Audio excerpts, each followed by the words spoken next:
Alam mo ba yung nangyari today? Balita sa impeachment trial ni VP Sara Duterte. Nagpatuloy ang matinding diskusyon tungkol sa confidential funds at mga dokumento sa korte. Sa kabilang banda, nanatiling hearsay ang affidavit ni Arturo Las Cañas ayon sa desisyon ng impeachment court, kahit na inilipat na ang exhibit markings nito. Weather alert para sa Northern Luzon at iba pang apektadong lugar. Maraming pamilya sa La Union ang lumikas na dahil sa papalapit na tropical storm Maymay.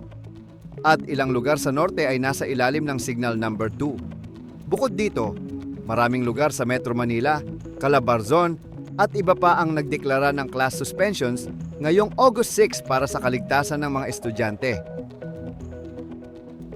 May nangyaring lindol sa Davao Occidental ngayong hapon. Ayon sa Payvolks, magnitude 6.4 yung lakas nito at naganap malapit sa Sarangani. Dahil dito, ilang lugar sa Mindanao ang nagsuspend ng klase para masiguro ang kaligtasan ng mga estudyante. Good news para sa sports fans. Pinarangalan ng Senado si Alex Ayala matapos niyang manalo sa Mubadala DC Open, isang makasaysayang tagumpay para sa Pilipinas. Siya ang kauna-unahang Pilipino na nagwagi ng WTA Tour Level Singles title at patuloy siyang umaani ng suporta habang naghahanda para sa Canadian Open. Update sa legal front. Naglabas ng protective writs ang Supreme Court para sa 4 na individual na nagreklamo ng red tagging, kabilang ang isang abogado.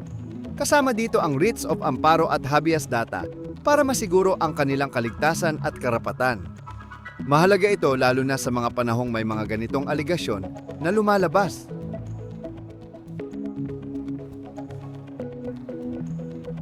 At least ngayon alam mo na kung anong pinag-uusapan ng mga tao. Bukas ulit!